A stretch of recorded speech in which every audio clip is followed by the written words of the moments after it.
원수 사랑하라, 이것은 무엇으로만 가능한가? 믿음으로만 가능하다는 말씀을 하십니다. 그러니까 원수 사랑하는 믿음이 있는 사람이 하나님 나라도 믿게 된다는 거예요. 그만큼이 하나님 나라를 믿는 믿음이 얼마나 강한 믿음이 필요한지를 지금 얘기하는 거예요. 원수를 사랑할 수 있을 만큼의 믿음이 없으면 그럼 하나님 나라를 믿는 믿음을 가질 수 없다는 얘기를 합니다. 믿음의 첫 번째 단계입니다. 하나님이 그를 선택하시고 그에게 딱 구원의 자리에 가게 하십니다. 그런데 여러분, 구원의 자리에 가게 한 자라 할지라도 원수 사랑하는 자는 많지 않습니다. 많지 않습니다. 아직 성숙하지 못한 믿음을 가지고 있는 사람은 구원은 받았을지 몰라도 하나님이 말씀하신 말씀에 온전히 순종하는 그런 일이 일어날 수가 없습니다. 원수 사랑하는 것을 할 수가 없습니다. 그러나 다음 단계로 그래서 반드시 넘어가야 됩니다. 성숙한 믿음을 가진 자가 되어야 됩니다. 그럼 성숙한 믿음으로까지 나아가지 않으면 지금 가지고 있는 믿음도 흔들려가지고 뒤로 가는 겁니다. 나중에 내가 믿음이 있는지 없는지도 모를 만큼 막 뒤로 갑니다.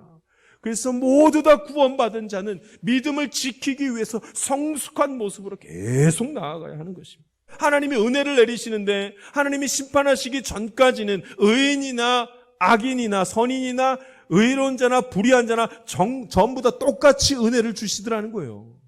그게 완전함이라는 뜻입니다. 그러니 너희도 완전하라는 말은 심판이 이르기 전까지는 하나님의 은혜가 악인과 의인에게 다 임했던 것처럼 우리도 하나님께서 심판하기 전까지는 믿음으로 모든 원수까지도 전부 다 사랑할 수 있어야 된다는 말씀을 합니다. 이게 완전함에 대한 정의입니다. 그 화해해야지. 그래서 서로 불편함이 없이 지내야지. 자꾸 이런 뜻으로 생각을 합니다.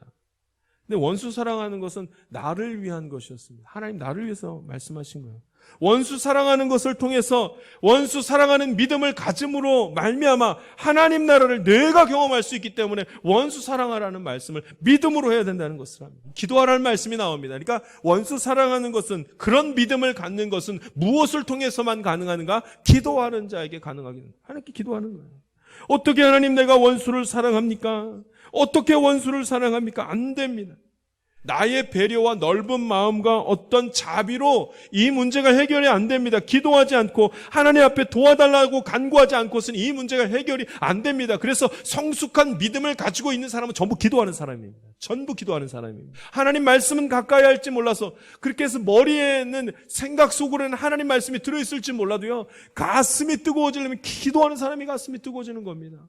이 두 가지, 여러분, 사람이 의지를 가지고 움직일 때는 생각과 마음이 함께 여겨질 때, 같아질 때, 그래 의지가 생기기 시작합니다. 하나님 순종하겠습니다. 그런데 여러분, 말씀만 가지고는 그 순종이 나타나지 않습니다. 하나님의 말씀을 가까이 하는 자가 무엇할 때요? 기도하기 시작할 때에 진정한 순종이 이루어지고 하나님 앞에서 강한 믿음을 가지게 되는 것입니다.